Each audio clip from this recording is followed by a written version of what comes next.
Muchas gracias, Inés, por la invitación.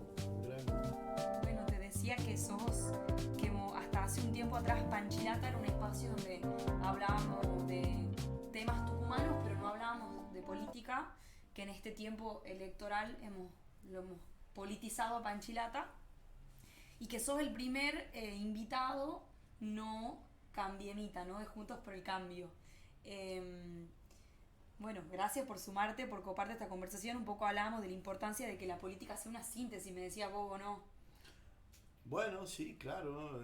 Creo que, como hablábamos recién, afuera de cámara, creo que lamentablemente la lógica de las redes sociales ha llevado hoy a la política a expresarse a través de extremos, ¿no? Es decir, el algoritmo nos pone en una zona de confort donde las cosas que vemos, leemos y escuchamos están vinculadas a nuestras preferencias. Sí, a confirmar nuestras creencias, ¿o no? Reafirmamos nuestras creencias, prejuicios, visiones del mundo, y cuando vemos algo que no se corresponde con esa zona de confort, que son ideas que no tienen mucho que ver con ese espacio, bueno, adoptamos posiciones radicales porque nos perturban esas ideas que no han sido reafirmadas en esa zona de confort, ¿no? Yo creo que eso, las redes sociales, por esta lógica del algoritmo, de tratar de agrupar a la gente en intereses que lo inviten a seguir ligada a las redes, ha hecho, digamos, que su efecto sea realmente perjudicial para cualquier sistema democrático. Sí. ¿No? Creo que hay antecedentes, digamos, más que elocuente. El caso Cambridge Analytica forma parte probablemente de los escenarios mejor descriptos de este tipo de influencia negativa que puede tener las redes sociales sobre los resultados electorales y cómo se puede manipular la información sensible a la que acceden las redes sociales para predisponer resultados electorales. Creo que eso ya ha sido debidamente probado, acreditado de que funciona. Incluso en la Argentina también ha sido base de ese tipo de experimentos. Así que es importante poder salir de nuestra zona de confort, romper ese algoritmo, escuchar voces diferentes, ¿no? Y en poder... buena hora, ¿o no? Pero por supuesto. En buena hora nos han dejado un montón de preguntas. De hecho, no lo hemos hecho con todos los invitados, pero como lo hemos hecho, hemos dejado una caja de preguntas. Nos han llenado a preguntas, así que en buena hora, ojalá que lo que nos estén escuchando, lo que vayan a ver esto después, se vayan con una idea distinta y ayudemos a que esa realidad que hablamos de polarización se rompa un poquito. Yo he preparado una bio para presentarte un poco como un disparador. Sos abogado de la UNT, has sido periodista también, has trabajado en el grupo 8 de prensa, has sido redactor de la sección de política y de investigación de un diario que se llamaba El Periódico, sos padre de 3 hijos, tenés 52 años y sos egresado del Instituto Técnico. Bueno, sos intendente de Tafí Viejo desde el 2015, has sido el secretario de Estado de Gobierno y Justicia, el más joven, y has sido también secretario de Comunas y secretario de Innovación y Desarrollo Tecnológico. Así es, sí. ¿Está bien la bio como armado? Sí. Las cuestiones formales, sí, por supuesto, claro. ¿Y cuál es tu lado B? ¿Cómo lo describías tu lado B, a tu lado de hobby, de ocio, de lo que no se ve en la bio formal? Bueno, últimamente, o de manera más personal, me gusta, por supuesto, disfruto, digamos, de la lectura, de la literatura, de estar en familia. ¿Te gusta leer? Sí, por supuesto, de muy chico, y es algo que al día de hoy todavía, por supuesto, ejercito y trato de llevar mis lecturas al día, al menos los temas que me interesan, ¿no? De por una. Supuesto, sí. Ahí va, qué interesante eso. A mí me cuesta mucho leer. De hecho, siempre me gustaría leer más de lo que leo. Y cuando he hecho el programa de Obama, he leído mucho su biografía, y una de las cosas que más me ha resonado es el tiempo que le dedicaba él a sus lecturas.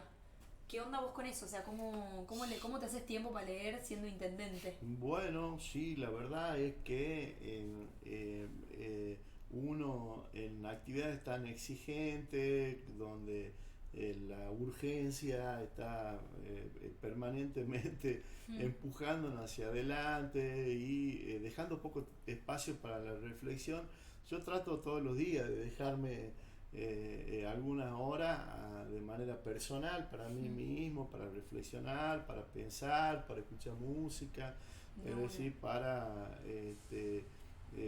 conceptualizar, digamos, mi trabajo. Esa es una práctica diaria, digamos, que tengo. Una. Sí, sí, sí. De una. Sí, no hay otra forma, creo yo, de tener una disciplina de manera, digamos, en tareas intelectuales que no sea haciéndolo todos los días, ¿no? Ahí va.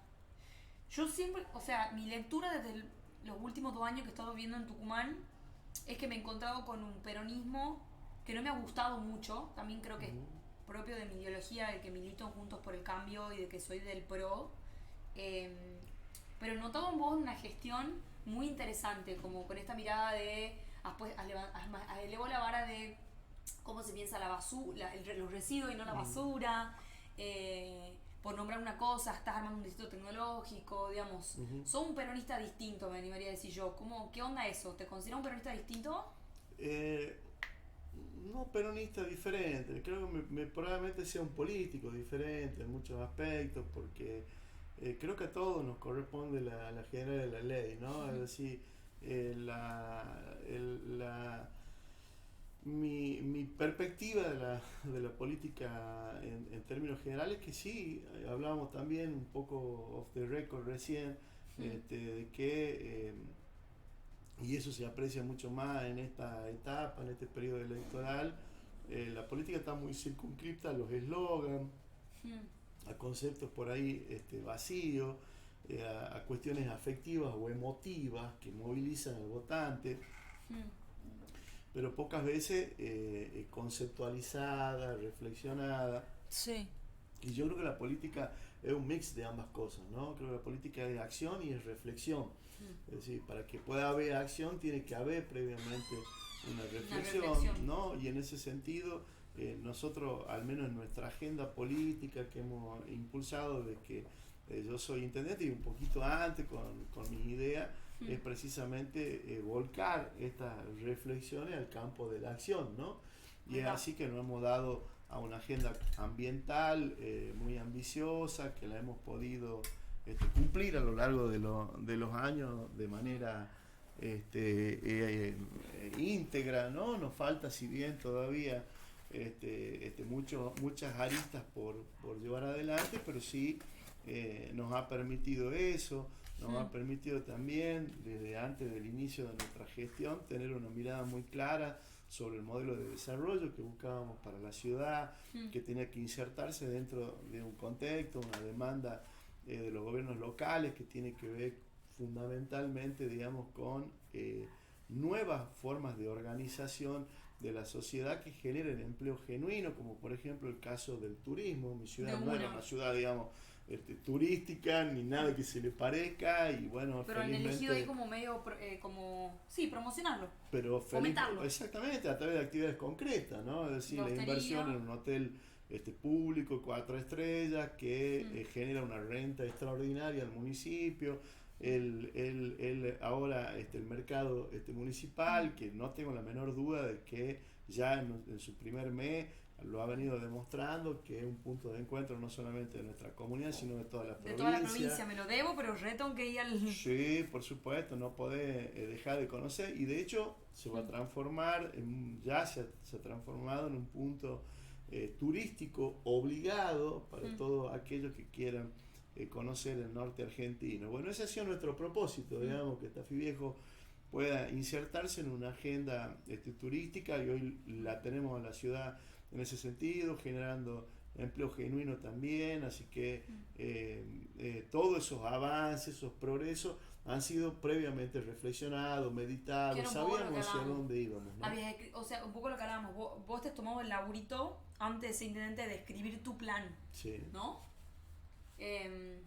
Y un poco venías resumiendo tu legado, de decir, has entendido las dinámicas de Tafí Viejo, has querido generar empleo genuino a partir de diferentes aspectos, como por ejemplo el turismo.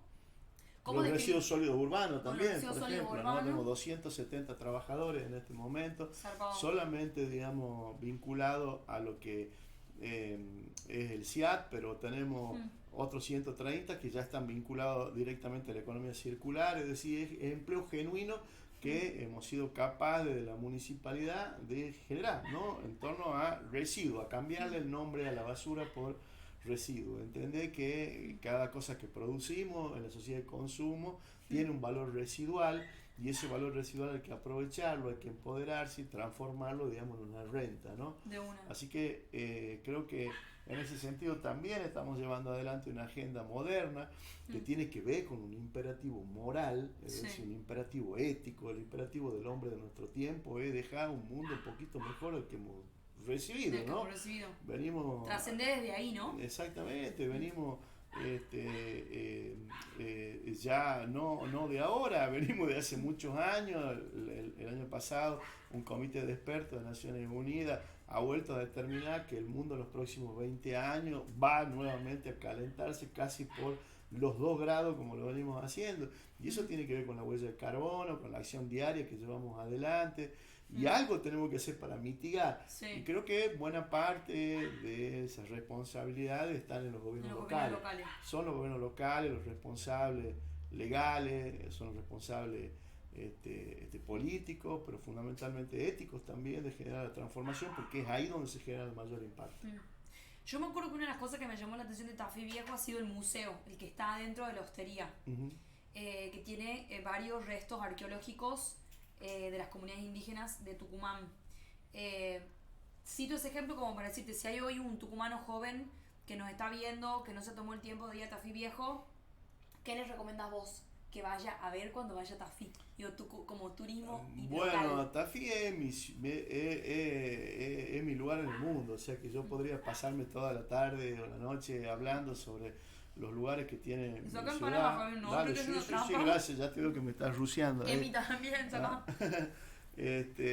Pero sí, el hallazgo arqueológico que mencionás, que tiene que ver precisamente, digamos, con un hecho notable que ocurrió durante el primer año de mi gestión, que mientras construíamos una dársena para la policlínica municipal, encontramos restos arqueológicos, en rigor huesos que no sabíamos muy bien. Intervino la policía, la fiscalía de la provincia, y tuvimos por supuesto que desalentarlo a que se lleven esos huesos, digamos, al Palacio de Tribunales y que sean tratados por un arqueólogo. Así que bueno, a partir de ese hallazgo, que fue curiosamente un chamán, de acuerdo a la crónica arqueológica, ¿no? Qué flash eso, ¿no? Alta conexión ahí, alta conciencia espiritual, por poner un... Pero en la puerta de la policlínica, ¿no? Es decir, porque el chamán era antiguamente un, vamos a decir, médico, o lo más parecido, digamos, a eso, ¿no? El chamán era aquella persona que por algún accidente de la vida quedaba desgraciada, se quebraba, o tenía alguna lesión que le impedía realizar las tareas que realizaba el grupo o la tribu, y en consecuencia quedaba relegada, digamos, a otro tipo de tareas, y ese tipo de tareas eran tareas de cuidado, tareas espirituales, tareas de gobierno, porque el chamán era un poquito de todo eso, ¿no? Sí. Es decir, el chamán, dicho sea de paso, es una experiencia antropológica que está expresada en todas las latitudes del mundo. El chamán se encuentran en Siberia, se encuentran en Norteamérica, en Europa, y por supuesto también en América Latina. Hay experiencias en todo el mundo chamánicas, y tiene que ver con la experiencia iniciática del ser humano, ¿no? Del Homo sapiens, y cómo va integrándose, digamos, en comunidad. Y entonces se ha comprobado que ese resto arqueológico era un chamán. Se comprueba y se llega a esa conclusión porque el cuerpo, en realidad 3 cuerpos, pero el cuerpo principal era un cuerpo que tenía una soldadura mal hecha de tibia y peroné, en consecuencia de tibia, y que tenía también una lesión acá en la clavícula, y eso hacía que eso expresa, digamos, que era rengo, digamos, y en consecuencia tenía esta dificultad de la que hablábamos, y al mismo tiempo en lo que los arqueólogos denominan el entierro secundario, es decir, cuando antiguamente no existían los cementerios son una innovación, digamos, europea, los cuerpos se descarnaban, digamos, a la intemperie, a través, digamos, de la degradación biológica de los pájaros, de los insectos, y una vez transcurrido ese tiempo, que aproximadamente duraba un año, se pasaba al entierro secundario, o sea, se pasaban esos huesos a una urna funeraria que acompañaba a la familia, digamos, en sus traslados. Mirá. Esa urna funeraria, generalmente, esos huesos eran acompañados con los utensilios que durante vida, digamos, esta persona había llevado. O sea, si era un cazador, llevaba una punta de flecha, y en el caso del chamán llevaba una paleta de alucinógeno. Wow. ¿Ah? En este caso el alucinógeno... Una paleta de alucinógenos, qué flash. Era un hueso, digamos, de una llama, y el alucinógeno era el sebil, ¿no? El sebil es conocido antiguamente como un potente alucinógeno, probablemente de los más fuertes que se conocen, y que a través de un reactivo que lo activaba, que eran las conchas de caracol, eran cloruro de calcio, venía de los mismos diaguitas que venían de Chile, o sea, del Pacífico, traían el reactivo y de aquí se llevaban el componente químico, digamos, del sebil, ¿no? Así que en ese tránsito nacía, digamos, este alucinógeno durante, por supuesto, muchísimos años, ¿no? Miles de años. Tremendo, alto flash. O sea, al comienzo de tu gestión hemos encontrado el resto arqueológico ancestral de un chamán con 2100 años, con utensilios de alucinógeno. 2100 años, y ese hallazgo está ahí en la hostería Atahualpa Yupanqui, y por detrás del rescate de este hallazgo arqueológico, decenas de vecinos que tenían restos arqueológicos en sus casas nos han ido legando, y de esa manera hemos constituido hoy ya un museo, digamos, como corresponde, con piezas arqueológicas de gran valor que son de nuestra ciudad. Hace un año y medio atrás hemos encontrado el resto arqueológico más antiguo de Argentina, que tiene una datación de 3000 años, que también menta, digamos, de acuerdo a la crónica arqueológica, probablemente el paso, digamos, de niña a mujer, ¿no? Esa transición que se produce en la adolescencia. También, por supuesto, como acá se celebran los cumpleaños 15, también había ritos vinculados, digamos, a ese pasaje de la mujer. Ahí va, qué interesante. Cambiando rotundamente, bueno, un poco de tema, ¿qué onda tu gestión en términos financieros? ¿Cómo explicás que ha sido como el modelo de negocio de Tafí Viejo, digamos? ¿Cómo bancó tu gestión? ¿De qué se bancaba? ¿Se bancaba de guita más local, de guita más provincial, de guita más nacional? Bueno, los tres componentes. Lo principal, yo creo que para poder llevar adelante mi gestión, no solamente desde el punto de vista financiero, sino también desde el punto de vista de la gestión propiamente dicho, ha sido la constitución a lo largo de todos estos años de un equipo de cuadros técnicos muy sólido, que es el que me ha permitido, digamos, gestionar, ¿no? Yo cuando asumí la intendencia, un municipio de 90.000 habitantes, teníamos un solo ingeniero que ponía sellos, curiosamente, en el área de renta. Bueno, no se puede gestionar un municipio sin ingenieros, sin arquitectos, sin profesionales idóneos, sin gente competente, sin abogados profesionales que defiendan intereses de manera férrea. Es decir, es muy difícil sostener, digamos, cualquier gobierno sin cuadros técnicos. Y en ese sentido creo que más allá del origen del fondo, del financiamiento, no hubiese sido posible, digamos, hacer nada sin el capital humano. Nosotros tenemos hoy 25 barrios registrados en el RENAVAP. Esos 25 barrios están en ejecución, ya sea, digamos, en materia de proyecto o en materia de ejecución en segunda etapa. Es decir, barrios que están urbanizando. Estamos urbanizando, exactamente. Que curiosamente es una ley que sancionó el gobierno de Mauricio Macri, pero que puso, digamos, en vigencia el gobierno de Alberto Fernández. Y para nosotros representa un cambio revolucionario y no solamente es importante desde el punto de vista del impacto que está teniendo, digamos, en toda el área periférica de mi ciudad, sino también esto, ¿no? Que forme parte de un acuerdo de las dos fuerzas mayoritarias del país, dar y poner como eje, digamos, de la política pública, y recién hablábamos de esta cuestión de la necesidad de la urbanización de los barrios populares, de sacarla de la indignidad a la gente, ¿no? Ahí va. Estoy mirando el celu, porque como te contaba, mucha gente dejó sus preguntas. Y recién se está cargando la historia donde estoy invitando a la gente. No sé cuándo somos, debemos ser poco. Metele Javier porque estoy comiendo me adelanto, sí te veo, entonces te tengo sana yo envidia no y vamos. Y Emisa, acá vos también. Bueno, a ver algunas preguntas.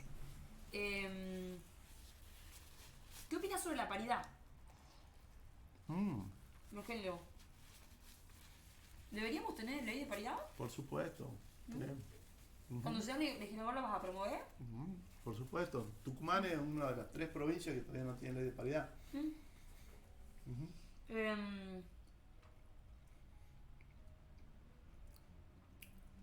Ahí va. Bueno, esto se la vamos a hacer después porque hemos preparado un videito para reaccionar. No sé si lo tenemos a mano el videito para reaccionar porque todo el mundo pregunta por ese video. O sea, básicamente preguntan qué opinás sobre los baños, la gente que no tiene baño. Sé que ese video se ha puesto de moda el viernes pasado. Sí. Ya lo debemos haber visto los dos, pero está bueno que lo pongamos un pedacito para el que no lo ha visto. Dale, sí.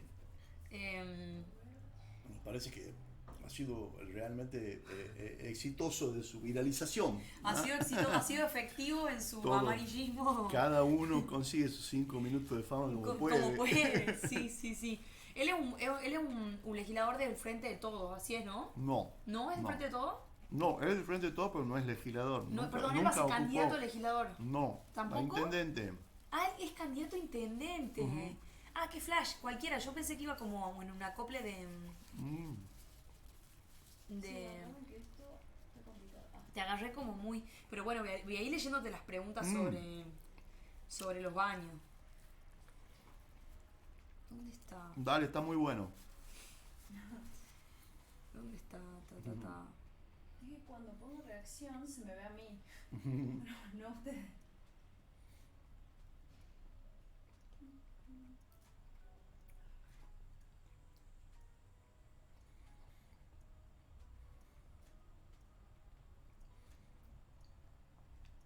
¿Qué querés saber sobre los baños?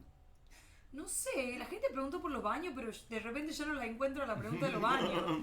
Pero bueno, ahí, así, si no importa si no lo grabamos, porque igual lo han visto el video. Por supuesto, cuando lo por supuesto. ¿Qué opinas vos sobre eso? Mira, creo que me da la oportunidad de poner en agenda y contar cosas que no están en la agenda pública. No aparecen en los medios.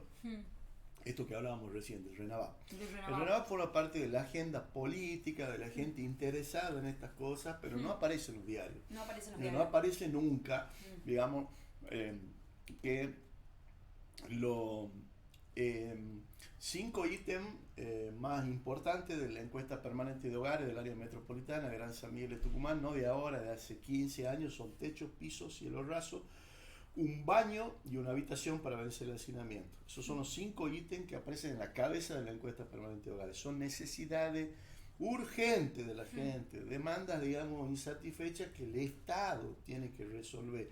Ahí en ese núcleo de pobreza es donde la pobreza lamentablemente, digamos, se regenera en ese tipo de estructura. Si el Estado no urbaniza las villas, si no se mete en las casas, dignifica estos ítems, decir, che, ha llovido anoche, me entra agua, intendente, por favor, resuélvame ese problema, ¿quién más me lo va a resolver? Hoy una chapa, o 4 chapas, o 3 chapas, cuesta una fortuna, es totalmente inaccesible para un laburante. ¿Cómo el Estado no va a estar dando respuesta?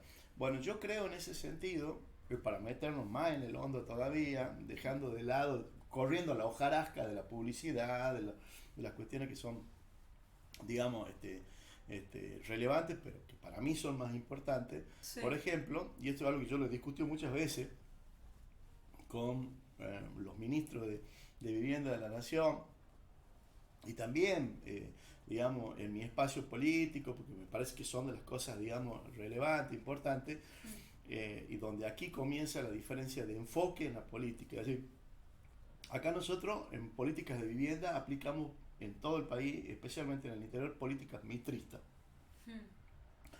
Políticas centroporteñas. ¿Qué quiero decir con esto? Que en términos generales el gobierno nacional no impulsa políticas federales, impulsa políticas para el AMBA o políticas para la capital. Y esa visión que tienen de la política en la capital la aplican en programas en todo el interior. Quieren hacer un copy-paste de cosas que no se adaptan. Que no se adaptan. Caso vivienda para mí es sintomático. Es decir, ¿cuál es el problema, digamos, de un porteño medio con respecto a la vivienda? En general son dos.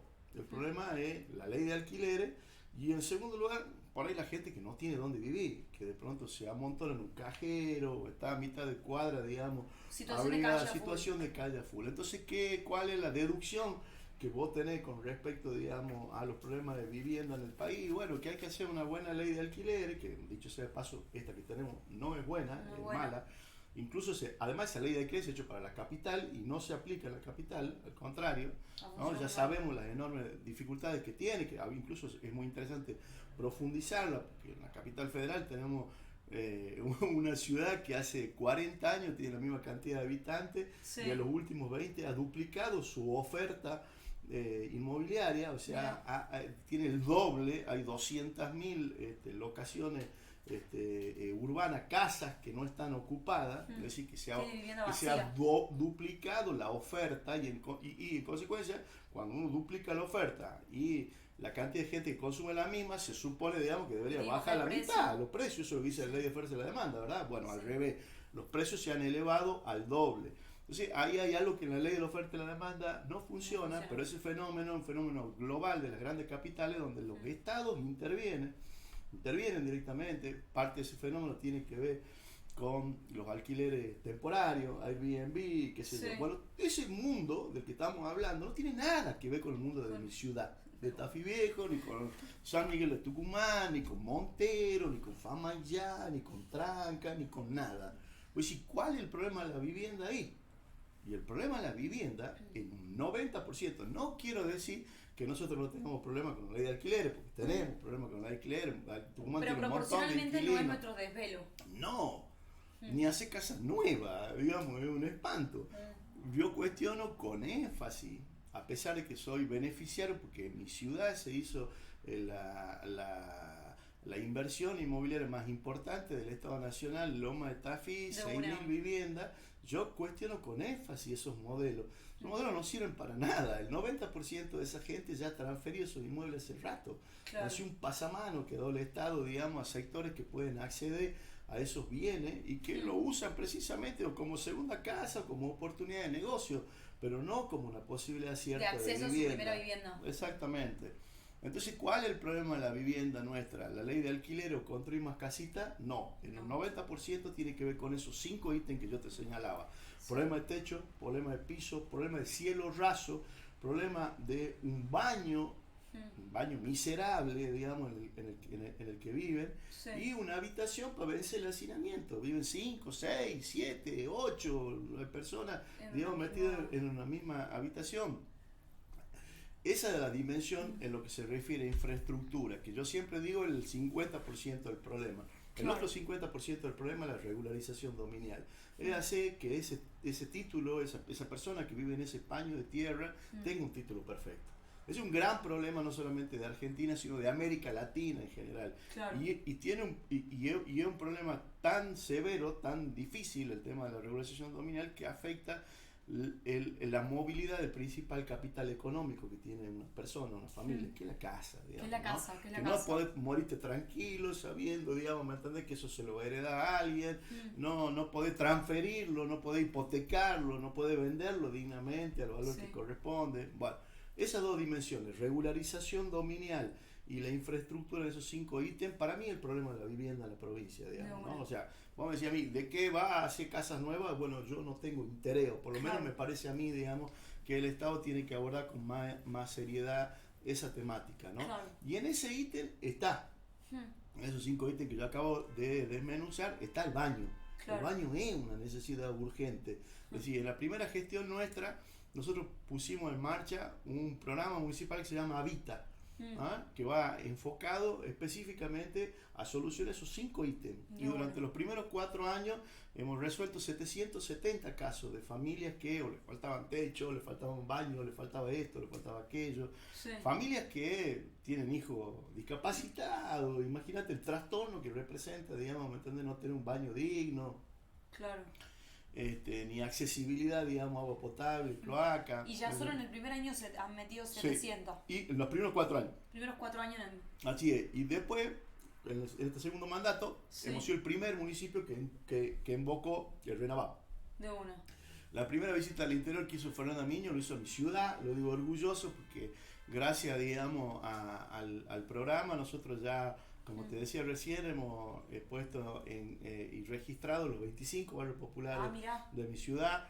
Tenemos, yo te diría prácticamente la mitad ya en ejecución, con plata depositada de Nación, y la otra mitad proyectándose ya digamos, en sintonía fina, digamos, con Nación. Así que estamos muy contentos con eso. Yo creo que estamos venciendo décadas de postergación, no solamente de sectores populares, sino del área periférica, que no ha sido atendida con servicio durante todo este tiempo, que ha seguido creciendo en mi ciudad, Lo Tonto y Lo Loco. Tafí Viejo, área metropolitana, tiene 90.000 habitantes, desintegra Gran San Miguel, forma parte de un complejo, digamos, urbano muy sofisticado, con muchas complejidades, y que el RENAVAP viene en ese sentido de reparar, ¿no? Por lo cual, a ese candidato intendente que dice que faltan baños para cagar en Tafí Viejo, la contranarrativa es que hay un gran esfuerzo para completar esos 5 ítems de infraestructura y que se viene trabajando con el RENAVAP. Sí, por supuesto, y de verdad creo que es de las cosas, como te decía recién, que no se conocen, que no se visibilizan, que no forman parte de la agenda de los medios, pero que tienen una urgencia realmente importante y que merecen ser resueltas por el Estado, ¿no? Perdón, me voy a meter un segundo. Sí, saque. Y hay mensajes como mensajes de fan que ponen que amamos todo de Tafí Viejo. Acá en el chat hay una cortita y al pie dice gobernación, signo de pregunta. Ahí va, estaba entre las preguntas. ¿Te gustaría ser gobernador en algún momento? Bueno, si mi partido alguna vez lo dispone, puede ser útil. ¿Por qué no? Lo podría evaluar. ¿Te van a dejar que seas? ¿Por qué no me dejarían? ¿Por qué no te dejarían? Bueno, yo tengo mi respuesta sobre eso. Contame. Y lo que yo vengo viendo, que era un poco lo que yo te picanteé al principio, a mí la Tucumán que me preocupa, una Tucumán que es la 4ª provincia con más personas viviendo en barrios populares, que es una provincia con el 75% de los jóvenes que tienen que terminar la secundaria que no la terminan, una provincia donde más del 30% no tiene cloaca, y una provincia con un montón de déficit que a mí me gustaría que en las últimas 2 grandes décadas de ese legado, de las mismas 2 personas gobernando, 3 personas gobernando, poder describir un legado de ellos. A mí me cuesta ver ese legado de ellos, entonces lo que yo veo es que el Frente de Todos ha tendido en las últimas décadas a hacer como un casting entre 2 o 3 candidatos. Entonces me preocupa saber que candidatos como vos, o políticos como vos del Frente de Todos, o sí, del peronismo, que han logrado mostrar como una agenda mucho más desconectada al futuro, a lo que está haciendo el mundo, no tengan el lugar que está teniendo. Eso le puede ocurrir a un candidato de Cambiemos también, o a cualquier candidato. Yo por lo pronto hoy milito a Osvaldo Jaldo, creo que es el mejor candidato que tenemos. Creo que lo ha demostrado en este tiempito que ha sido gobernador, su impronta, su determinación, su voluntad de transformar, y la verdad que es una persona ampliamente experimentada. No conozco otro político que esté en este momento digamos, sinceramente, ¿no? Que los conozco a los políticos, porque tengo trato con todos, que tenga su expertise, digamos, ¿no? O sea, que yo tengo mucha expectativa de que el gobierno de él sea positivo y voy a contribuir a que así sea también. Por supuesto, yo creo en la política, creo que la política es una herramienta de transformación de la realidad y que en un país tan difícil como el nuestro, el peronismo es esa herramienta de transformación. Yo creo que el peronismo tiene mucho que ver con la idiosincrasia argentina, con el ser argentino. Sí, está muy ligado, digamos, al ser nacional. Y en consecuencia, en provincias como la nuestra, es identitario también, ¿no? Se construye desde la base. ¿Te gustaría tener inferencia en la gestión de una posible gestión de Jaldo? Sí, por supuesto, claro, estoy comprometido a influenciar positivamente y ayudar a que le vaya bien. Una pregunta que ha salido bastante y que, bueno, justo ha estado Germán acá y se la hice también a él porque su esposa va a ser candidata a intendenta y acá preguntan por qué la mejor candidata para sucederte es tu esposa. En otra pregunta dicen, ¿cómo ponen acá? Bueno, todos preguntan por eso, pero digamos, yo lo voy a poner en estos términos. Sí, ¿por qué crees que, digamos, un amigo me decía, a mí me encanta la gestión de Javier, me pareció increíble lo que ha hecho, elevó la vara en cómo tienen que gestionar los gobiernos locales tucumanos, pero no sé si estoy tan de acuerdo que haya elegido como sucesora a su mujer, que es un poco lo que yo también escucho todo el tiempo hacia Germán y hacia Beatriz en esa decisión. ¿Qué les responde vos a esas personas? Bueno, yo creo que la situación, digamos, la constitución y las herramientas que tiene previstas para darle continuidad a los procesos históricos tienen que ser revisados. No es casualidad que prácticamente el 90% o más del 90% de los candidatos estén vinculados a familiares para tratar de darle continuidad. Y esto aplica a Cambiemos como el peronismo, ¿no? Acá no hay diferencia. Es decir, no parece, bueno, no, pero se salva fulanito, sí, también sutanito del otro lado, pero en general, digamos, estamos todos en la misma. En mi caso particular, sinceramente, por mi formación, porque soy en esas cuestiones, en esos rasgos, digamos, probablemente, digamos, por eso, digamos, un poquito más liberal, no me hubiese gustado, digamos, que sea ella la candidata, y todos los que me conocen y saben, e incluso Alejandra lo sabe, no me hubiese gustado que sea, digamos, ¿no? Por razones personales, por mi formación, como te decía, digamos, que creía en su momento que no era lo correcto. Me han impulsado la dirigencia política ya desde hace un tiempo, que me ha ido indicando que ese era el camino, ¿no? Es decir, que teníamos que ir con Alejandra como candidata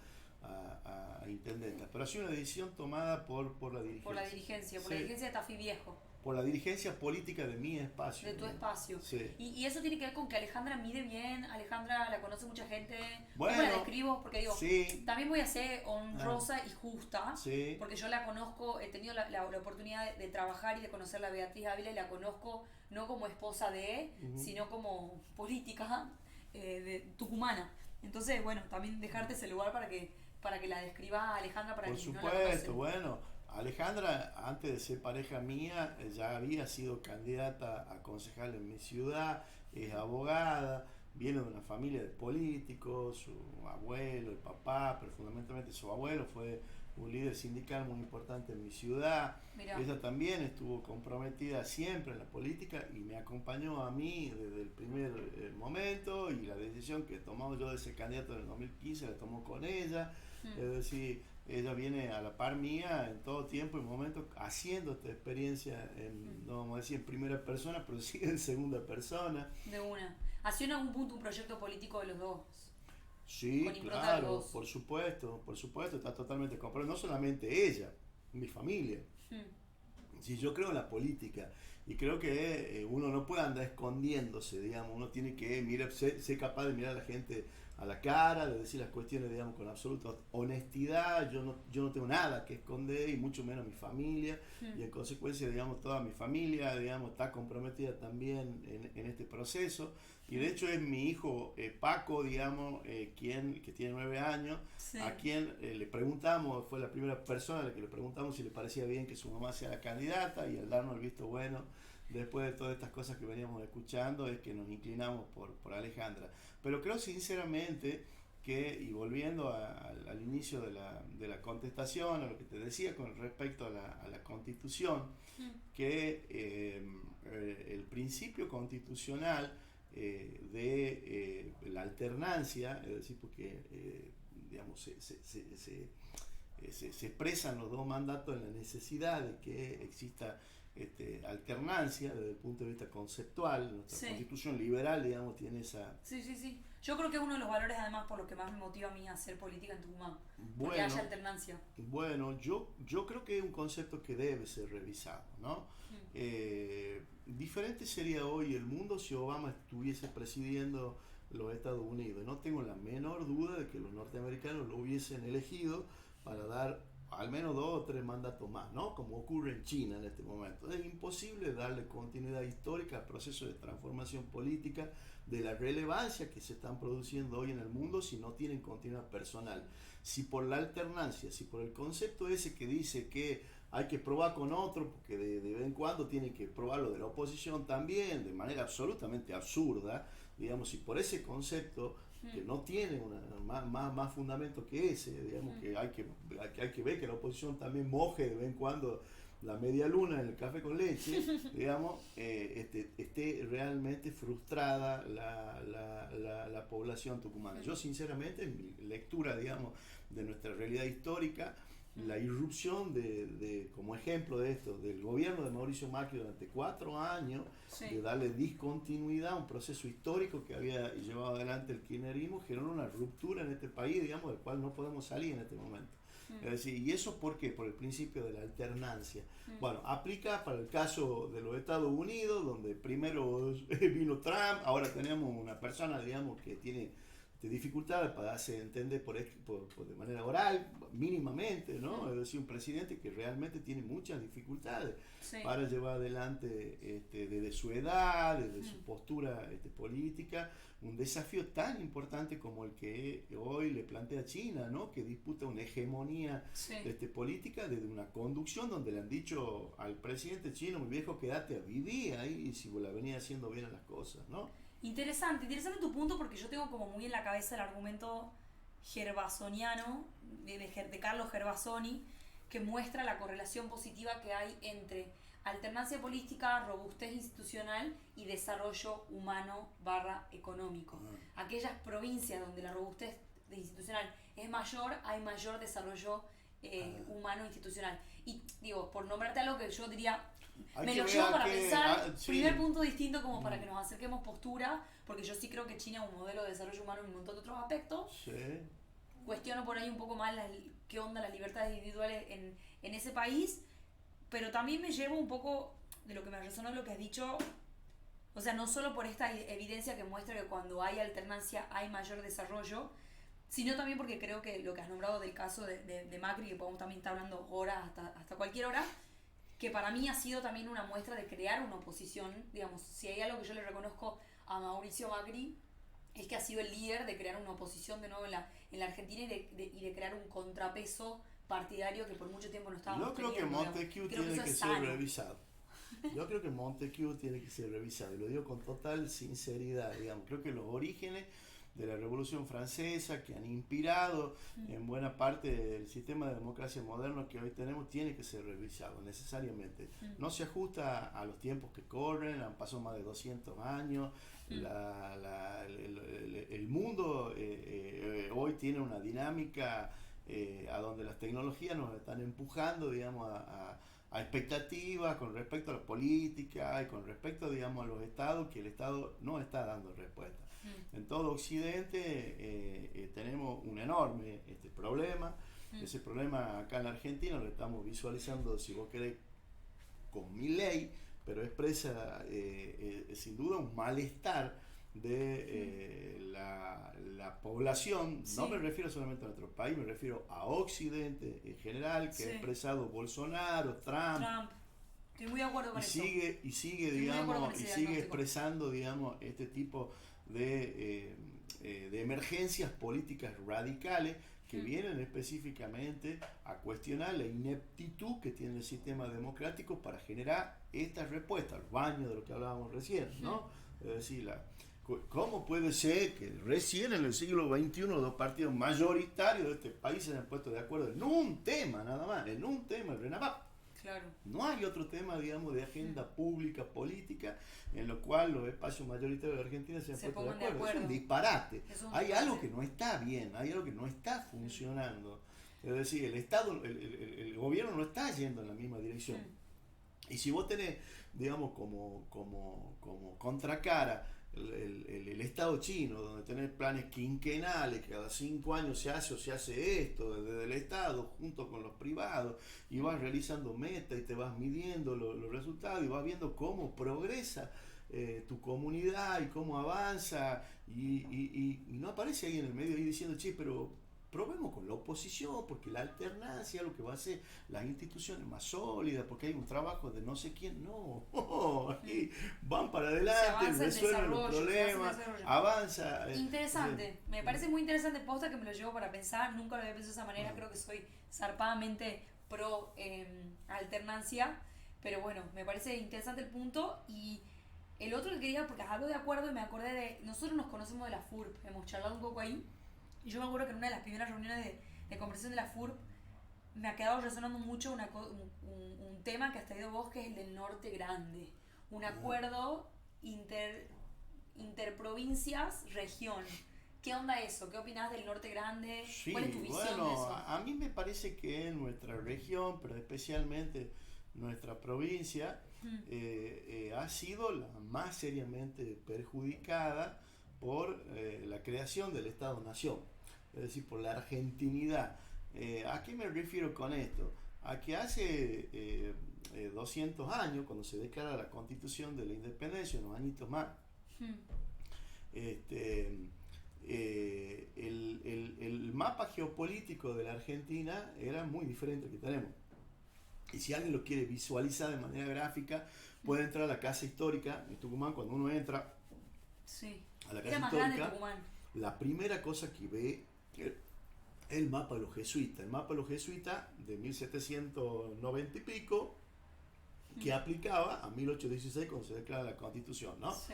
Y cuando uno ve ese mapa, ahí yo tuve así como una epifanía, digamos, ¿no? En el sentido de alumbrar, ¿no? la perspectiva. Bueno, ahí se da cuenta uno por qué Tucumán era, digamos, el lugar donde se declara la independencia, era el ombligo del mundo, es decir, de ese mundo, ¿no? Donde conectaba Chuquisaca con Córdoba, donde los tucumanos iban a estudiar a Chuquisaca o volvían, digamos, a Córdoba a hacer negocio, que conectaba el virreinato del Río de la Plata, que en ese momento tenía 22.000 habitantes, que era un puerto de piratas. Claro. No ha cambiado mucho en la fecha, ¿no? Sigue siendo con más gente, por supuesto, pero era un puerto de piratas, digamos, es decir, y Tucumán era ya, digamos, una región, una provincia económicamente próspera, se hacían carretas, ya había industria azucarera, es decir, conectaba... Era una perla de... Conectaba con el Alto Perú. Con el Alto Perú. Con el Alto Perú. Es decir, que era el virreinato potencia, digamos, de aquel entonces, ¿no? Es decir, Tucumán era eso, era un nexo causal, era un vínculo, digamos, entre zonas de la América Latina profunda y fundamentalmente de estos dos virreinatos. Uno en emergencia, el virreinato de La Plata, y el otro, digamos, en pleno apogeo, ¿no? En pleno auge. Desde la declaración de la independencia en adelante, nuestra provincia, de ser nexo causal de tantos puntos dispares de la América Latina profunda, pasó a ser orilla, a ser periferia, a quedar a 1.300 kilómetros del puerto. A olvidarse que tenía, digamos, un origen peruano, a que podía, digamos, remontarse a la selva boliviana, a que podía, digamos, introducirse en Paraguay. Nos quedó un solo destino, Buenos Aires, que encima se transformó en un embudo que cada vez nos queda más lejos. Es decir, acá hay una situación no solamente geopolítica, sino histórica, que nos deja a nosotros fuera de contexto. Esa es la realidad. En 200 años, nosotros lo que hemos hecho y seguimos haciendo es acentuar nuestras periferias. Cada vez estamos más lejos de la capital. Acentuar nuestro unitarismo en algún punto, ¿no? Sin duda, por supuesto. A ver, yo si soy productor acá agrícola, de soja, por decirte algo, y me quiero comparar con alguien de... ¿cómo se llama? La pampa húmeda, ¿no? Sí. Y bueno, para acá ellos tienen un régimen de lluvia, digamos, donde tienen 2 cosechas al año, tienen el puerto ahí cerquita, nosotros estamos 1300 kilómetros del puerto. Ahí nomás ya tenemos un trámite, digamos, de sortear esa dificultad, que hoy además no tenés ni siquiera medios que sean razonables para hacerlo, no están los trenes funcionando full, es decir, no hay un sistema de infraestructura que nos vincule no solamente a ese cuello de botella que es el puerto de Buenos Aires, que encima es un puerto, digamos, donde no entran barcos de mayor calado, como sí lo podemos tener del otro lado, digamos, de la frontera con Chile, en el puerto de Mejillones, que tenés un puerto de aguas profundas, que tenés a la misma distancia de Buenos Aires la posibilidad de ser el Pacífico, y sin embargo no tenemos vías de comunicación seguras que nos permitan, digamos, comerciar el Pacífico, como tampoco lo tenemos el Atlántico por Brasil. Es decir, nuestra región tiene que estar integrada nuevamente a América Latina y conectada al mundo como no está hoy. Yo sigo con mucha, digamos, entusiasmo los vuelos que se hacían a Lima antes de la pandemia y cómo iba creciendo ese sector comercial y turístico, porque me parece que hay que recuperar esos nexos históricos que la provincia, la región ha perdido, ¿no? Sí, salir de la trampa de Buenos Aires, decir, y hacer que Buenos Aires también se haga cargo, digamos, ¿no? De parte de esa responsabilidad y al mismo tiempo de esa reparación histórica que es necesaria para nuestra región. Nosotros hemos declarado la independencia, acá en nuestra provincia se han librado las luchas libertarias más relevantes, diría yo. Acá la batalla de Tucumán ha sido un punto de inflexión en la lucha libertaria de América Latina. Es decir, hemos tenido un protagonismo relevante en esas luchas libertarias y hemos sido perjudicados objetivamente. Esa es la realidad, ¿no? Tengo un historiador que está fascinado con lo que estás diciendo, que dice: ¿por qué considerás que la formación de la Argentina moderna nos perjudicó? Si nos dio beneficios económicos para que Tucumán crezca muchísimo por décadas con una industria muy moderna como la del azúcar. Si no crees que estaría bueno repensar a Roca desde ese lugar, el proteccionismo desarrollista. Bueno, sí, por supuesto. Yo creo que a Roca siempre hay que repensarlo. Ha sido el artífice de la argentinidad, ¿no? Es decir, ha institucionalizado nuestro país, el tucumano más relevante, célebre, sin duda, digamos, como presidente, por supuesto, y impulsor también de la industria, de la primera industria pesada del país, que sale acá en Tucumán. La primera industria pesada parecerá, digamos, una vez se lo dicen los porteños, no, ¿cómo puede ser? Y sí, hace 200 años el tren viene para acá precisamente para industrializar y meter industria pesada acá con la caña de azúcar. Es decir, sin duda Tucumán formó parte, digamos, de esa transformación, pero no ha sido beneficiado. Beneficiada ha sido la capital federal.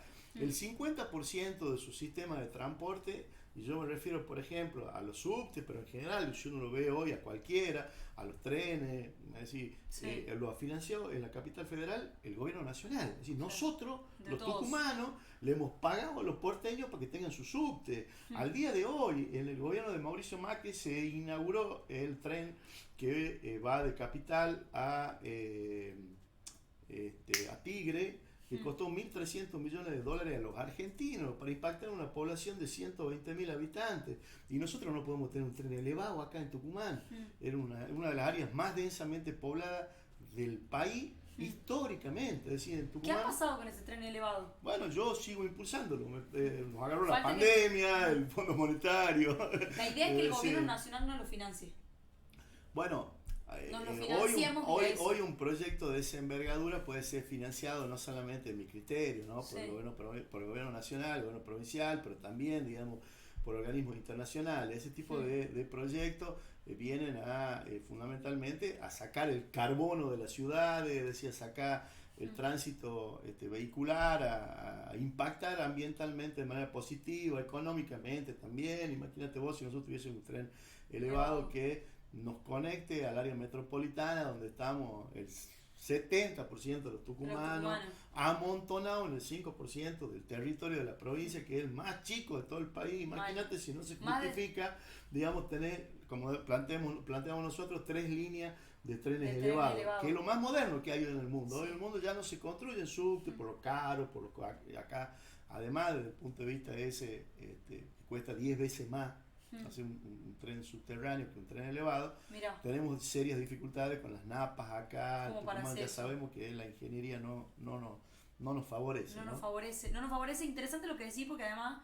somos una provincia que tiene más población que más de 12 provincias, una cosa así como sin duda. Increíble la cantidad de gente que vive acá en términos relativos con el país. A mí me motiva mucho lo que contás de cómo el norte grande y en particular Tucumán debería tener su propio desarrollo de agroexportación, de mirada a Asia y de mirada al occidente, digamos, ¿no? Y ahí mi pregunta más general es, ¿cuál es tu visión de Tucumán? Yo creo que a la dirigencia tucumana, a la dirigencia argentina en general, por parte de esta trampa que tenemos hace 70 años de que no logramos salir de nuestra crisis, nos ha costado soñarnos, tener una visión.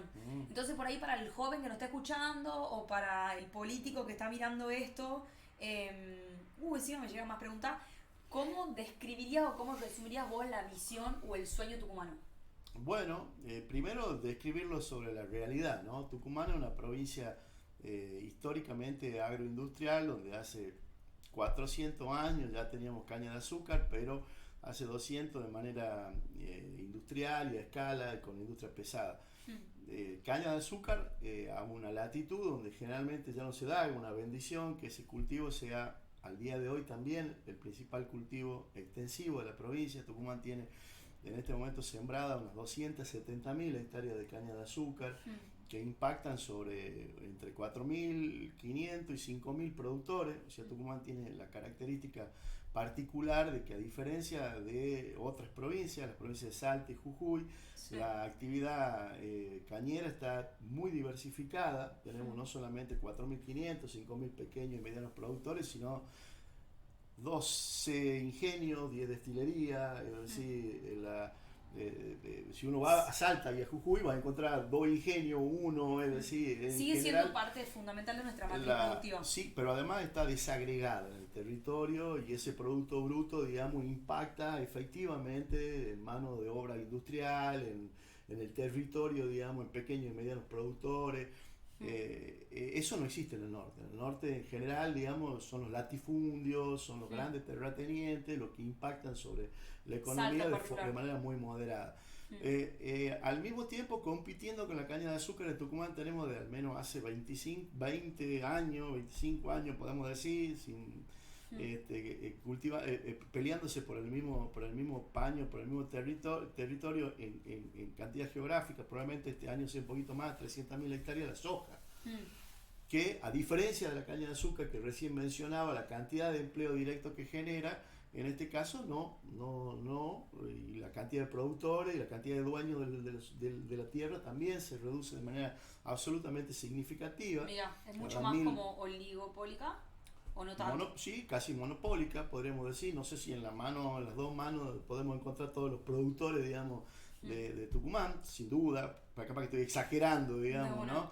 Y 1.000 hectáreas de soja en una provincia como la nuestra impactan en 2 o 3 empleos genuinos con suerte, digamos, claro, ¿no? Es decir, y es un producto que, así como se cosecha, digamos, se exporta y se desagrega ese valor, digamos. Sí, no hay valor agregado. Esa renta se transforma acá en ladrillo, es decir, el sojero es una persona que invierte, digamos, en capital de nada de riesgo, digamos, al contrario, que capital, digamos, de especulación, como hablábamos recién en el caso de la ciudad de Buenos Aires, que se parece mucho al capitalismo del siglo XVII, pero no al capitalismo moderno, donde hace falta que se agregue valor a una actividad tan sofisticada, con tanta tecnología como tiene hoy la soja. Y después, bueno, la provincia de Tucumán tiene expresiones de enorme potencia económica, como es el caso del citru. Tucumán tiene entre 42 y 45.000, ahora se está reduciendo sensiblemente también la actividad, sí, por otros mercados que se han ido abriendo en el mundo, pero el citru es sin duda, en mi criterio, el el cultivo más sofisticado tecnológicamente de la provincia, no solamente en el manejo agronómico, sino también industrial. Sí, eso, ¿no? ¿Tenemos chance de valor agregado ahí, de competirle al mundo en nuestro valor agregado? Tucumán es en este momento el principal productor de fruta fresca y el principal también productor de derivados de la industria. Todas las gaseosas del mundo tienen el limón tucumano, ¿no? Tucumano. Sí, son los contratos de la Coca-Cola, la Pepsi, que salen de acá, los jugos de limón. Y en consecuencia, ese es un mercado que la industria y los productores del limón han ido abriendo. Bueno, yo creo que bajo ese esquema, ese diagnóstico, me encantó el que ha hecho. Sin entrar, digamos, el resto de los desagregados, porque acá Tucumán también, el principal productor de palta, blueberry, digamos, ¿no? Es decir, arándano. Que en un momento del año son los principales exportadores. Así es, por supuesto, en fruta primicia en el otro continente. Pero dicho sea de paso, digo, más allá de esa actividad potente, actividad agrícola, que por supuesto está, toda actividad agrícola acá está cimentada en una base metalmecánica muy potente. Tucumán, para sostener toda esta transformación a lo largo de los años, de sostener ingenio, de maquinaria agrícola, qué sé yo, ha hecho falta de que la actividad metalmecánica se sofistique, y de hecho así es. Nosotros tenemos hoy al menos 3 empresas, digamos, muy potentes, no solamente en nuestra región, sino también en América Latina. Mirá. Metalmecánica que está exportando, no sé, Tafí Viejo, Divaco, digamos, que está generando piezas para la minería en todo el norte, en Chile, en Bolivia, ¿no? En Brasil. Es decir, realmente Tucumán, sin duda, en el norte argentino es una gran potencia. Ahora, ¿qué puede ser Tucumán? ¿Hacia dónde va Tucumán en base a ese diagnóstico, ¿no? Bueno, en mi criterio Tucumán es energía, digamos, en el futuro, ¿no? No solamente por lo que representa la caña de azúcar en sí, ¿no? Que desde el punto de vista del paradigma de la energía limpia, de ser el único cultivo, si se quiere, ya no solamente domesticado y que el proceso tecnológico muy avanzado en todos los sentidos, sino que ni siquiera te plantea el dilema ético de consumir energía o alimentos. Es decir, te permite, digamos, generar los dos. De hecho, nosotros en la provincia hemos estabilizado luego de 200 años por primera vez la actividad azucarera, gracias a la ley de biocombustible, es decir, la posibilidad de transformar, digamos, la caña de azúcar en combustible, en los cortes de las naftas. Pero además Tucumán quema gas, es decir, Tucumán tiene en el bracho el 10% de la potencia de energía que consume el país. Es decir, Tucumán es energía y va camino a producirse, digamos, hacer una fuente de energía para todo. De hecho, el 70% del etanol sale de acá, de Tucumán. Sí, ¿no? Es decir, sí, ¿la ley de biocombustible podría ser mejor? Por supuesto, claro que sí. No solamente podría ser mejor, nosotros podríamos seguir horizontes como el que ha planteado en su momento Brasil, de extender la frontera agrícola de la caña de azúcar. Nosotros en este momento debemos tener cultivado en todo el país unas 500.000 hectáreas de caña de azúcar. Esto no lo digo yo, lo ha dicho la estación experimental infinidad de veces, la Facultad de Agronomía acá en Tucumán, de que la frontera agrícola de la caña de azúcar puede extenderse por lo menos a entre 5 y 7 millones de hectáreas. O sea, nosotros estamos apenas en 500.000 hectáreas. O sea, la caña de azúcar podría sustituir cultivos menos productivos como, no sé, el arroz, por ejemplo, o ocupar terrenos que hoy no son productivos de acá a Formosa, ¿no? Es decir, si el Estado Nacional tuviese, como lo tuvo Petrobras en su momento, el momento de ampliar la frontera agrícola de la caña de azúcar, un programa que cimente esa necesidad, ¿no? Es decir, hoy ese paradigma es posible.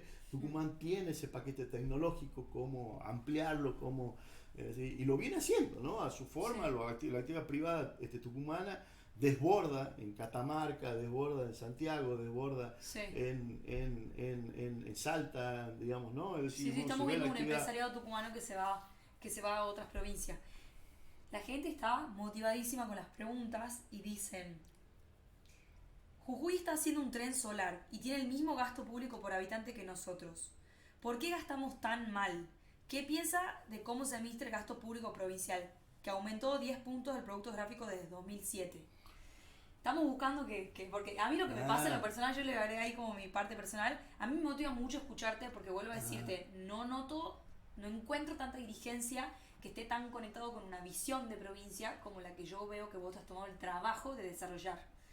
Entonces, ¿qué onda? Yo veo como una distopía, una utopía entre lo que vos estás planteando y una distopía entre lo que yo leo del proyecto de las últimas 2 décadas del gobierno provincial peronista. Ajá, está bien.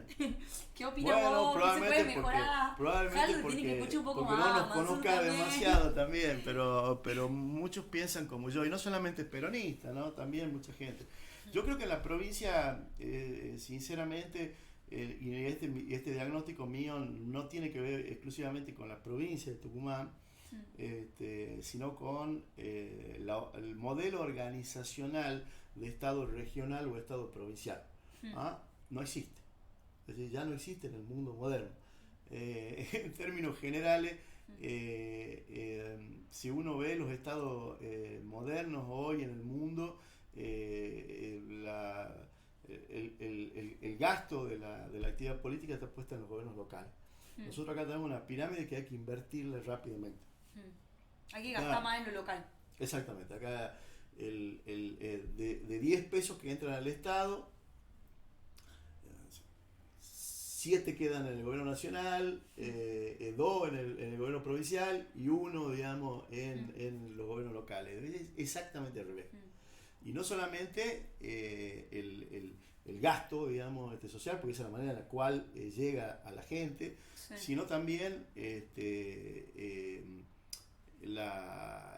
enfoque desde la política, digamos, ¿no? Esta cuestión que yo recién decía, esta mirada mitrista que desde el centro, unitaria, que desde el centro piensan que sus problemas deben ser los mismos problemas nuestros en el interior, en consecuencia aplica sus soluciones a nosotros, un ¿no? federalismo roto, además. Exactamente, hay que tener una visión copernicana, exactamente al revés de lo que pasa. La agenda nuestra tiene que ser la prioritaria, y esa agenda prioritaria es la de los gobiernos locales.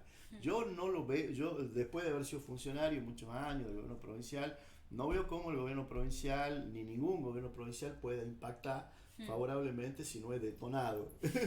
¿Y qué quiero decir con esto, con detonado? Aquí hay muchas reparticiones en el gobierno local, provincial, digamos, en los gobiernos provinciales, no solamente el nuestro, ¿no? En general, que tienen verdaderos escuadrones perdidos, gente, digamos, muy competente, profesionales, de alto nivel académico y de experiencia muy valiosa, haciendo nada.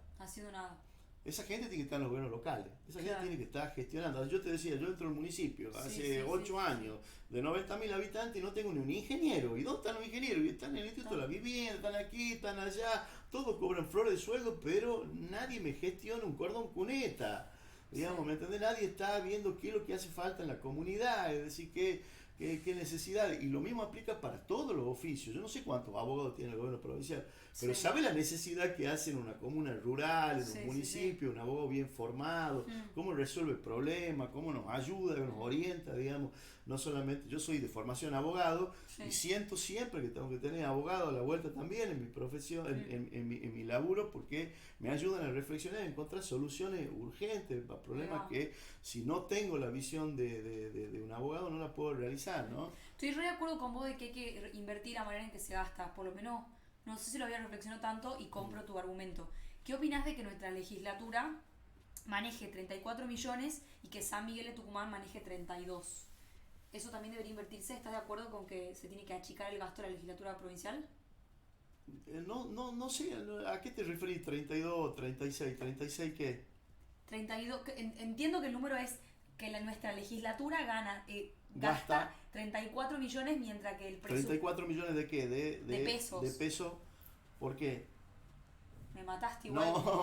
Bueno, no importa, es probable que sea más cara. Sí. ¿Es cara para vos la legislatura provincial tucumana?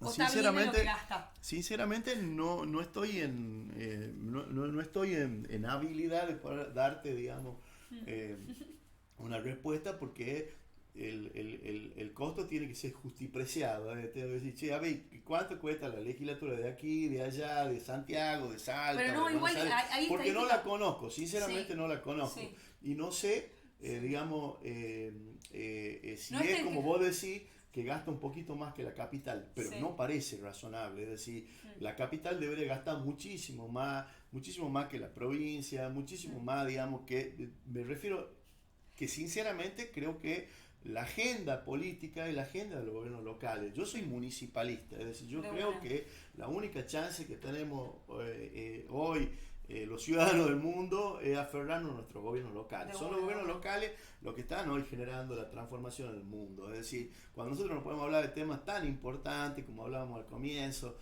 de la cuestión ambiental, del imperativo ético, de hacer bien las cosas, bueno, ya sabemos, digamos, el protocolo de Kioto, a mí en la facultad me enseñaron el protocolo de Kioto, nunca se ha aplicado el protocolo de Kioto, digamos. No hay ningún acuerdo en contexto de naciones que haya transformado la realidad ambiental en ninguno de sus parámetros. El último encuentro fracasado en Madrid, es decir, no hay nada. ¿Por qué? Porque bueno, hay un estado hegemónico en el mundo hoy, que es Estados Unidos, que tiene una visión negacionista con respecto a la cuestión ambiental y en consecuencia boicotea, digamos, toda chance que puedan tener los Estados-nación de llegar a acuerdos, digamos, en ese sentido.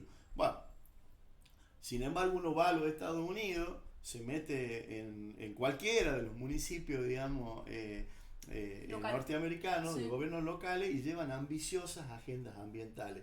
¿Cómo puede ser que el gobierno nacional de los Estados Unidos sea negacionista, digamos, exactamente, se haga el tonto y boicotee acuerdos internacionales y sus gobiernos locales lleven adelante agendas ambientales ambiciosas? Bueno, eso se debe a este fenómeno, digamos, ¿no? Y esto aplica para todos los temas. Es decir, yo creo que los gobiernos nacionales, en términos generales, son incapaces de llevar adelante agendas en cualquier tema que se propongan, y los gobiernos provinciales también, con mayores dificultades todavía, y son los gobiernos locales los que mal hoy con escarbadientes nos estamos defendiendo y tratando, digamos, de llevar con soluciones concretas a la gente, que tenemos un plan de gobierno, que tenemos un plan director de obra pública. Yo en mi ciudad tengo un plan director de obra pública 20 años, ya sabemos qué es lo que viene, digamos, para los próximos 5, para los próximos 15, es decir, para los próximos 20 años. Hay un plan estratégico a largo plazo. Hay un plan estratégico que lo hemos podido armar con un cuerpo técnico, con gente, digamos, enfocada en resolver estos problemas.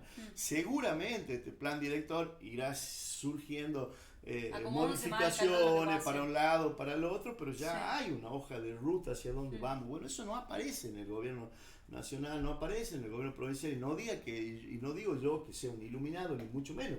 La mayoría de mis colegas intendentes, muchos de mis colegas intendentes también hacen lo mismo, digamos. Es decir, ¿por qué lo pueden hacer los gobiernos locales? ¿Por qué podemos impulsar agendas ambientales, agendas turísticas, llevar adelante, y el gobierno nacional no tiene ese propósito? Eso, vuelvo a repetir, es un fenómeno que se está dando en todo el mundo, no es solamente nuestro. Me encanta como ese fanatismo localista. Sí, me anoto, me sumo. Claro. Sé que ya nos remanejó con la hora, son casi las 11 de la noche. Me corrigen acá y era 34.000 millones, no 30 millones, no tiene, 34 millones no tenía sentido. Pero bueno, te voy a hacer la pregunta que por definición es la pregunta panchilatera, que es una pregunta tramposa porque no es que esperamos que eso suceda, pero sirve como un juego para construir un hilo conductor, que es que si viniera una genia o un genio y te concediera un deseo para Tucumán, uno solo, ¿qué le pedirías? Ufa, qué complejo, la verdad. Qué complejo. No sabría qué decirle al genio, digamos. Debería que me deje pensarlo un poquito mejor, porque con uno solo creo que no vamos a hacer magia. Pero bueno, yo creo que hay que, insisto en esto, en revisar la morfología política de los gobiernos locales. Y Tucumán tiene en ese sentido un gran desafío por delante, ¿no? Nosotros tenemos acá en la provincia una estructura política, yo creo que es la principal reforma política, ¿no? Cuando uno habla de reforma política, habla, bueno, de mayor transparencia, de mayor esto, de mayor aquello, habla de parámetros, digamos, vinculados a cuestiones más bien abstractas. Yo, honestamente, cuando hablamos de reforma política, yo prefiero, concentrarme en las cuestiones concretas. Acá nosotros tenemos en la provincia de Tucumán 93 comunas rurales. Esa es una categoría política que ya no existe en ningún lugar del país. Cualquier delegado comunal que va a una ventanilla, digamos, en el Ministerio Nacional, no existe el formulario de delegado comunal. Vos sos intendente o no sos nada, digamos.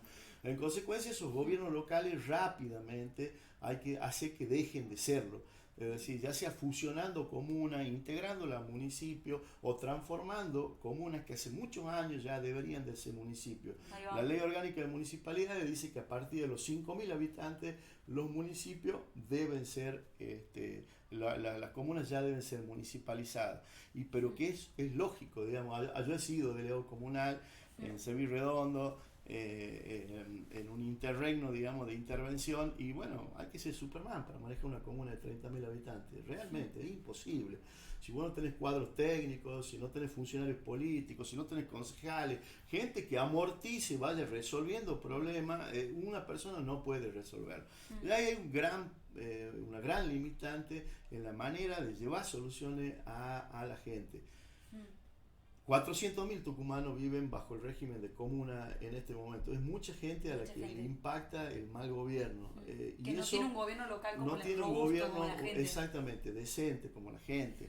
Y hay también un problema aún más complejo que lo aborda de manera integral, y aprovecho para pasar, digamos, el banner. Hay algunas cosas que comparto, otras no, pero este libro la verdad lo estoy disfrutando, El Nudo de Pañi, donde cuenta la constitución, digamos, del área metropolitana del Gran Buenos Aires, ¿no? La historia, su morfología, cómo se fue generando y cómo la estructura política también fue modificándose a lo largo de los años. Bueno, a otra escala, mucho más chiquito, el Gran San Miguel de Tucumán lleva también ese derrotero maldito de mancha que va extendiéndose de manera deforme a lo largo de toda el área metropolitana, donde 6 municipios y 12 comunas rurales que integran un mismo pueblo ya hace muchos años, que el Gran San Miguel de Tucumán, se administran como islas.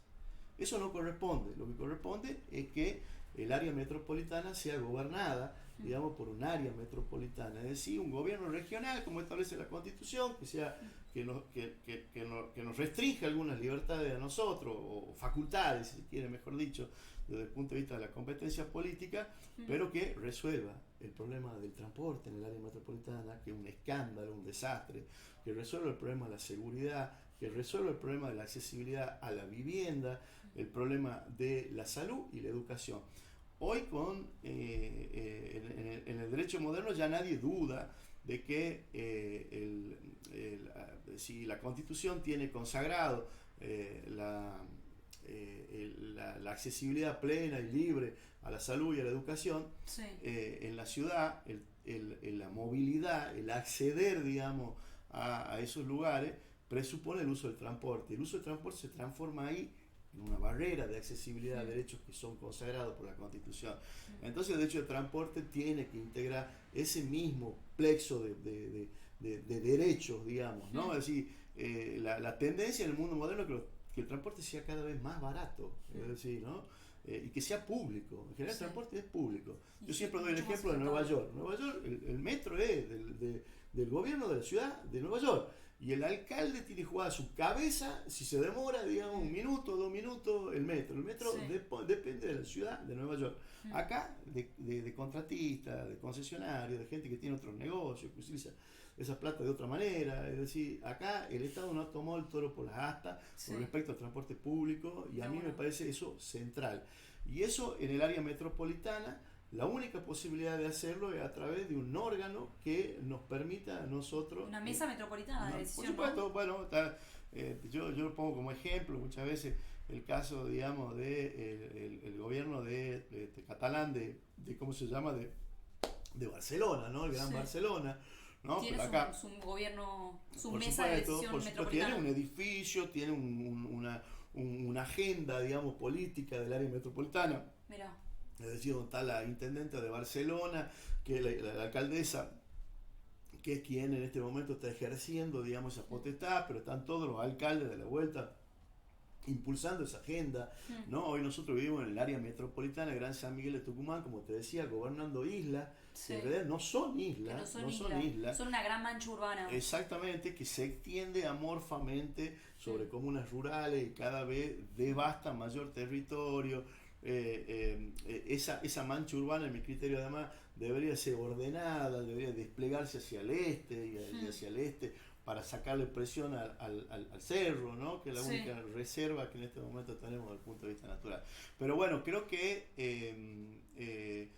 si yo le pediría algo al genio es hacer una reforma política institucional de esa envergadura, que devuelva centralidad a los gobiernos locales, que le entregue, digamos, a los vecinos la potestad de llevar más de cerca a los políticos, es decir, de controlarlos más, de llevar adelante gestiones que sean más eficaces desde el punto de vista político, que los recursos lleguen a la gente. ¡Wow!